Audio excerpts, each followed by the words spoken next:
ओम साई राम। श्री साई सच्चरित्र अध्याय 26। इस अध्याय में हम भक्त पंत हरिश्चंद्र पितले और गोपाल आंबेडकर की कथाएं सुनेंगे। वीडियो अच्छा लगा तो लाइक और सब्सक्राइब जरूर करना। श्री गणेशाय नमः। श्री सद्गुरु साईनाथ महाराज की जय। आंतरिक पूजन। श्री हेमाडपंत उपासना की एक सर्वथा नवीन पद्धति बताते हैं। वे कहते हैं कि सद्गुरु के पाद प्रक्षालन के निमित्त आनंद आश्रु के उष्ण जल का प्रयोग करो। उन्हें सत्य प्रेम रूपी चंदन का लेप कर दृढ़ विश्वास रूपी वस्त्र पहनाओ तथा अष्ट सात्विक भावनाओं के साथ स्नान पर कोमल और एकाग्र चित्त रूपी फल उन्हें अर्पित करो। भावरूपी बुक्का उनके श्री मस्तक पर लगाओ। भक्ति की कछनी बांध अपना मस्तक उनके चरणों पर रखो। इस प्रकार श्री साई को समस्त आभूषणों से भूषित कर उन्हें अपना सर्वस्व निछावर कर दो।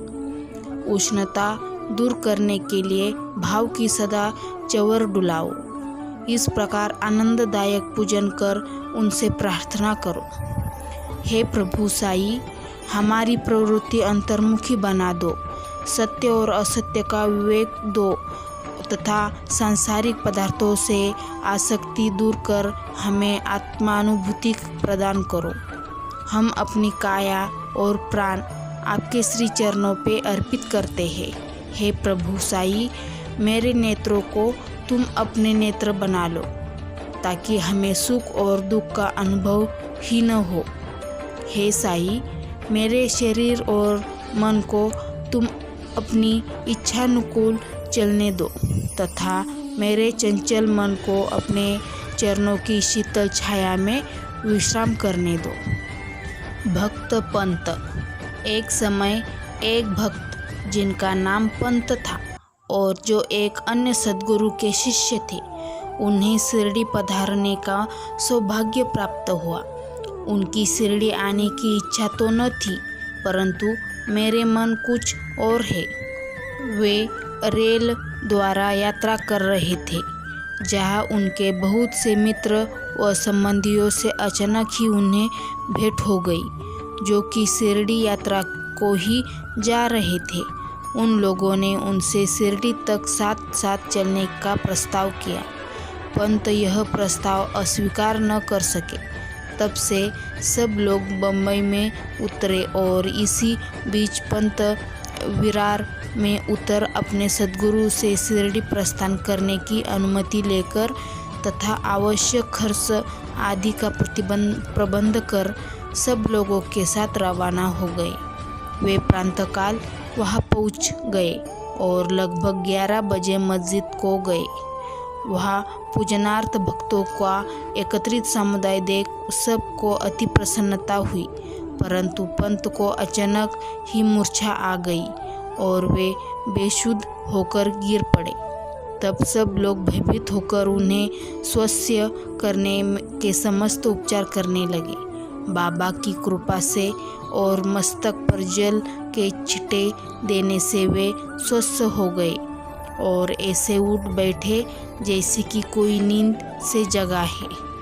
त्रिकाल तज्ञ बाबा ने यह सब जानकर कि यह अन्य गुरु की शिष्य है, उन्हें अभय दान देकर उनके गुरु में ही उनके विश्वास को दृढ़ करते हुए कहा है कि कैसे भी आओ, परंतु भूलो नहीं।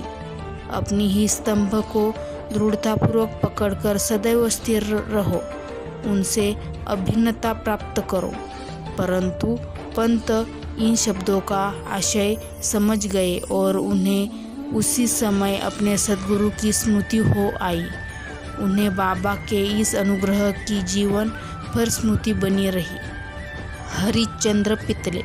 मुंबई में एक श्री हरिश्चंद्र पितले नामक सद्गृहस्थ थे। उनका पुत्र मिर्गी रोग से पीड़ित था। उन्होंने अनेक प्रकार की देशी व विदेशी चिकित्साएं कराई, परंतु उनसे कोई लाभ न हुआ। अब केवल यह उपाय शेष रह गया था कि किसी संत के चरणों कमलों की शरण ली जाए। 15वें अध्याय में बताया जा चुका है कि श्री दास गुरु के सुमधुर कीर्तन से साईं बाबा की कीर्ति मुंबई में अधिक फैल चुकी थी।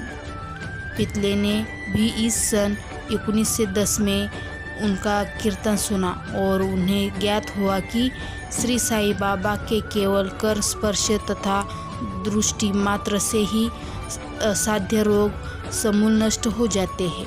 तब उन्हें मन में श्री साईं बाबा के प्रिय दर्शन की तीव्र इच्छा जागृत हो जाती है। यात्रा का प्रबंध कर भेंट देने की को फलों की टोकरी लेकर स्त्री और बच्चों के सहित वे शिरडी पधारे। मस्जिद पहुंचकर उन्होंने चरण वंदना की तथा अपने रोगी पुत्र को उनके श्री चरणों में डाल दिया। बाबा की दृष्टि उस पर पड़ते ही उसमें एक विचित्र परिवर्तन हो गया। बच्चे ने आंखें फेर दी और बेसुध होकर गिर पड़ा। उसके मुंह से झाग निकलने लगी तथा शरीर पसीने से भीग गया और ऐसी आशंका होने लगी कि अब उसके प्राण निकलने ही वाले हैं। यह देखकर उसके माता पिता अत्यंत निराश होकर घबराने लगे। बच्चे को बहुधा थोड़ी मूर्छा तो अवश्य आ जाया करती थी, परंतु यह मूर्छा दीर्घ काल तक रही। माता की आंखों से आंसुओं की धारा बह रही थी और वह दुखग्रसित हो अंतर्नाद करने लगी कि मैं ऐसी स्थिति में हूँ जैसे कि एक व्यक्ति चारों के डर से भागकर किसी घर में प्रविष्टित हो जाए और वह घर ही उसके ऊपर गिर पड़े, या एक भक्त मंदिर में पूजन के लिए जाए और वह मंदिर में ही उनके ऊपर गिर पड़े, या एक गाय शेर के डर से भागकर किसी कसाई के हाथ लग जाए, या एक स्त्री सूर्य के ताप से व्यतीत होकर वृक्ष की छाया में जाए और वह वृक्ष ही उसके ऊपर गिर पड़े। तब बाबा ने सांत्वना देते हुए कहा कि इस प्रकार प्रलाप न कर, धैर्य धारण करो, बच्चे को अपने निवास स्थान पर ले जाओ, वह आधा घंटे के पश्चात ही होश में जाएगा। तब उन्होंने बाबा के आदेश का तुरंत पालन किया। बाबा के वचन सत्य निकले। जैसे ही वे वाड़े में लाए कि बच्चा स्वस्थ हो गया और पितले परिवार, पति पत्नी व अन्य सब लोगों को महान हर्ष हुआ और उनका संदेश दूर हो गया। श्री पितले अपनी धर्मपत्नी सहित बाबा के दर्शनों को आए और अति विनम्र होकर आदरपूर्वक चरण वंदना कर पाद सेवन करने लगे। मन ही मन वे बाबा को धन्यवाद दे रहे थे।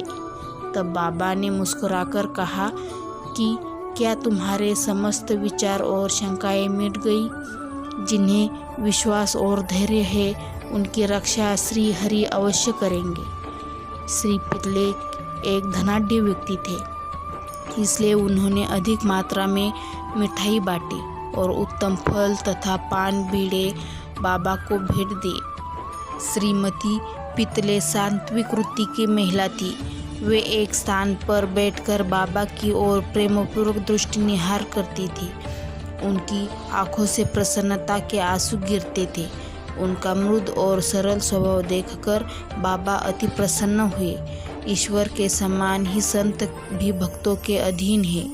जो उनकी शरण में जाकर उनका अनन्य भाव से पूजन करते हैं, उनकी रक्षा संत करते हैं।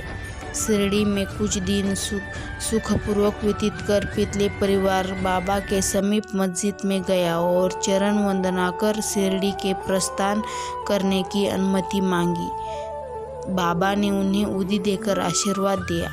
पितले को पास बुलाकर वे कहने लगे, बापू, पहले मैं तुम्हें 2 रुपये दिए थे और अब मैं तुम्हें 3 रुपये देता हूँ। इन्हें अपने पूजन में रखकर नित्य उनका पूजन करो, इससे तुम्हारा कल्याण होगा। श्री पितले ने उन्हें प्रसाद स्वरूप ग्रहण कर बाबा को पुनः साष्टांग नमस्कार किया तथा आशीष के लिए प्रार्थना की। उन्हें एक विचार अभी आया कि प्रथम अवसर होने के कारण मैं इसका अर्थ समझने में असमर्थ हूँ कि 2 रुपये मुझे पहले कब दिए थे। वे इस बात का स्पष्टीकरण चाहते थे, परंतु बाबा मौन ही रहे। मुंबई पहुंचने पर उन्होंने अपनी वृद्ध माता को शिरडी की विस्तृत वार्ता सुनाई और उन 2 रुपयों की समस्या भी कहने लगे।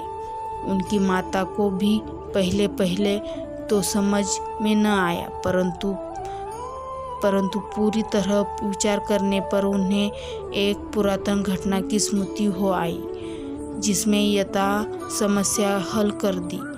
उनकी वृद्ध माता कहने लगी कि जिस प्रकार तुम अपने पुत्र को लेकर साईं बाबा के दर्शनार्थ गए थे, ठीक उसी प्रकार तुम्हें लेकर तुम्हारे पिता अनेक वर्षों पहले अक्कलकोट कर महाराज के दर्शनार्थ गए थे। महाराज पूर्णतः सिद्ध योगी, त्रिकाल तज्ञ और बड़े उदार थे। तुम्हारे पिता परम भक्त थे, इस कारण उनकी पूजा स्वीकार हुई। तब महाराज ने उन्हें पूजनार्थ 2 रुपये दिए थे, जिनकी उन्होंने जीवन पर्यंत पूजा की। उनके पश्चात उनकी पूजा यथाविधि न हो सकी और वे रुपये खो गए। कुछ दिनों के उपरांत उनकी पूर्ण विस्मृति भी हो गई।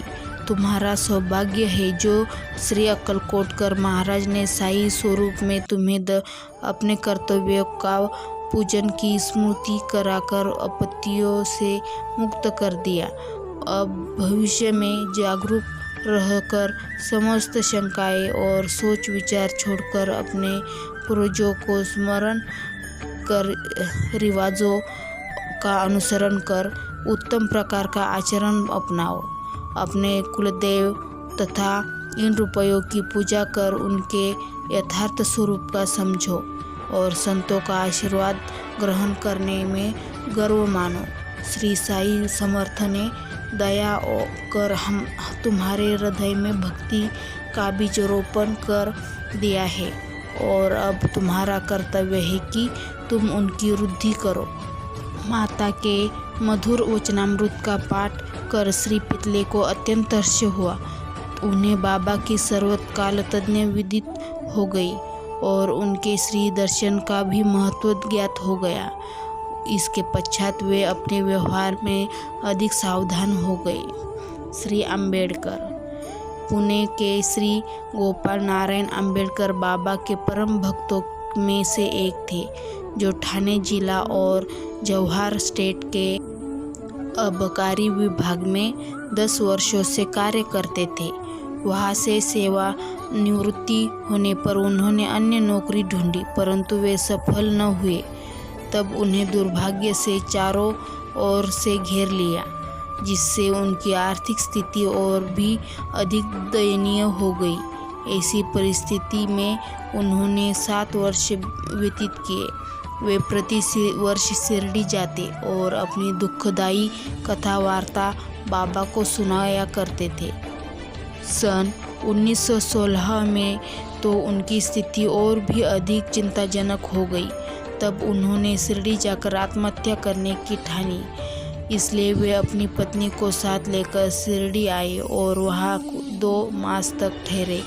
एक रात्रि को दीक्षितवाड़े के सामने एक बैलगाड़ी पर बैठे बैठे उन्होंने कुएं में गिर कर प्राणांत करने का और साथ ही साईं बाबा ने उनकी रक्षा करने का निश्चय किया। वही समय भी एक भोजनालय के मालिक श्री सगुन मेरू नायक ठीक उसी समय बाहर आकर उनसे इस प्रकार वार्तालाप करने लगे कि क्या आपने कभी श्री अक्कलकोट महाराज की जीवनी पढ़ी है?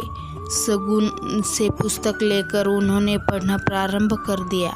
पुस्तक पढ़ते पढ़ते वे एक ऐसी कथा पर पहुँचे जो इस प्रकार थी। श्री अक्कलकोटकर महाराज के जीवन काल में एक व्यतीत असाध्य रोग पीड़ित था, जब वह किसी प्रकार भी नष्ट न हो सका तो बिल्कुल निराश हो गए और रात्रि को कुएं में कूद पड़ा। तक्षण ही महाराज वहां पहुंच गए और उन्होंने स्वयं अपने हाथों से उसे बाहर निकाला। वे उसे समझाने लगे कि तुम्हें अपने शुभ अशुभ कर्मों का फल अवश्य ही भोगना चाहिए। यदि भोग अपूर्ण रह गया तो पुनर्जन्म धारण करना पड़ेगा। इसलिए मृत्यु से यह श्रेयस्कर है कि कुछ काल तक उन्हें सहन कर पूर्व जन्मों के कर्मों का भोग समाप्त कर सदैव के लिए मुक्त हो जाओ। यह सामायिक और उपयुक्त कथा पढ़कर आम्बेडकर को महान आश्चर्य हुआ और वे द्रवित हो गए। यदि इस कथा द्वारा उन्हें बाबा का संकेत प्राप्त न होता तो वे अभी तक उनका प्राणांत ही हो गया होता। बाबा की व्यापकता और दयालुता देखकर उनका विश्वास दृढ़ हो गया और वे बाबा के परम भक्त बने गए। उनके पिता श्री अक्कलकोटकर महाराज के शिष्य थे। बाबा की इच्छा भी उन्हीं के पद चिन्हों का अनुसरण कराने की थी। बाबा ने उन्हें आशीर्वाद दिया और अब उनका भाग्य चमक उठा। उन्होंने ज्योतिष शास्त्र के अध्ययन में निपुणता प्राप्त कर उसमें बहुत उन्नति कर ली और बहुत सा धन अर्जित करके अपना शेष जीवन सुख और शांतिपूर्वक व्यतीत किया। श्री सद्गुरु साईनाथार्पणमस्तु। शुभम भवतु। ओम साई राम। वीडियो अच्छा लगा तो लाइक और सब्सक्राइब जरूर करना।